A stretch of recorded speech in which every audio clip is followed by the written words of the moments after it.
কের বাতে যায় বুঝলাম না তুই অলরেডি গত কিছুদিন আগে আতুর টিয়া লয়ে গেছস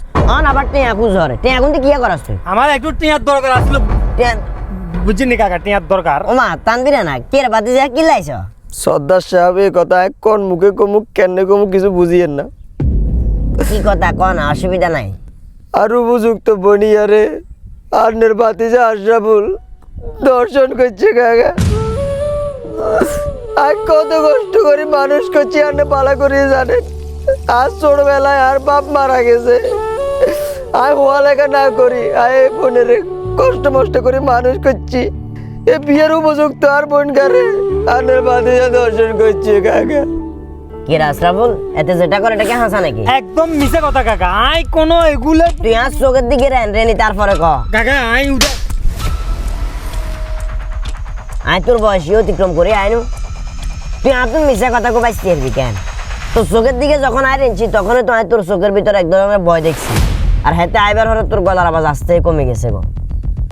আসলে তোর দোষ দিয়ে লাভ নাই আমরা এমন একটা সমাজে বসবাস করি আয় সমাজে শ্রদ্ধার তারপর আয় যে নিজের মুখে কথাগুলা কোন লাগে তানবীর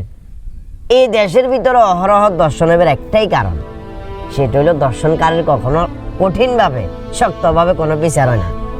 এই যে ধরো আর বাতিজা তোমার বোনেরা দর্শন করছে তুই কইলা আয় হয়তো আমার বাতিজার অঙ্কা ফিরি পুলিশের হাতে তুলে দিমু পুলিশের হাতে ধরাই দিমু আয় তো সমাজের শ্রদ্ধার কিন্তু আতুন উচ্চ পদস্থ কিছু লোক আছে না সেগুনে আর বাতিজারে ট্যাকেল দিয়ে বার করে নেব কিনলে জানো নাই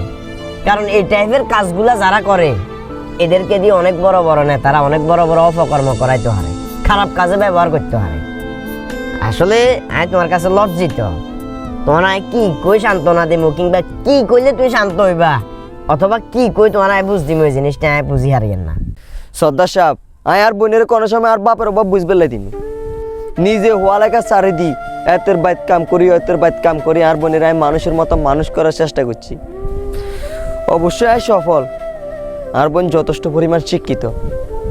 কিন্তু সর্দার সাহেব একজন নারীর সবচেয়ে মূল্যবান সম্পদ হচ্ছে তার সতীত্ব তার ইজ্জত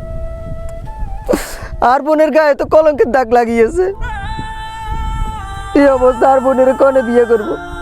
আর সমাজে কেমনে মুখ দিয়ে আমি সর্দার সাহেব আমরা এমন একটা সমাজে এমন একটা দেশে বসবাস করি এই দেশে পরকীয়া করার অ্যাভেলেবেল লোক আছে কিন্তু একজন দূষিত নারীর দায়িত্ব লোভের মতো একজন পুরুষ আপনি দেখাতে পারবেন না আর এই দূষিত বোনের বিয়ে কেটে দিব আর এই সমাজে মুখ কেটে দেব আর বোনের আর বিয়ে দিতে হয় তানবীর আসলে তোমার কি কই সান্ত্বনা দিমু এটা আর মাথার ভিতরে ধরেন না কিংবা কি কথা কইলে তুমি শান্ত হইবা এই জিনিসটা আমার মাথার ভিতর ধরেন না আমি তোমার কাছে হাত জোর করে রিকোয়েস্ট করি এর অন্তত পক্ষে তুমি আর বাতিজারে মাফ করে দিও আর তুমি তোমার বোনের বিয়ের কোনো চিন্তা করার লাগতো না তোমার বোনের বিয়া আজ যাই হইব আরে দূষিত বোনের করে বিয়ে করবো সর্দার সাহেব তুমি মন খারাপ করিও না আর বাতিজাই করবো যেতে দর্শন করছে হেতে করব এই সমাজে দর্শনকারের বিচার নাই কিন্তু আমার কাছে মনে হয়েছে এটাই সঠিক বিচার বর্তমান সময় নাই বলি তুই হেতের বোনের লগে অপকর্ম করছস হেতের বোনের তুই বিয়ে করবি না কাকা এটা কি বিয়ে যদি না করস আরেকটা আইন আছে এলাকাবাসী সবারে ডাকমু ডাকবার হরে গর্ত একটা করে তোর দূরে গাঁয়েলাম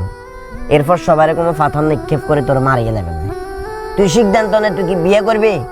নাকি পাথরের আঘাত খায় মারা যাবে কাকা আমি এটা একটু কথা যেটা বলছি এটা ফাইনাল আমি একটু আইন সবার জন্য সমান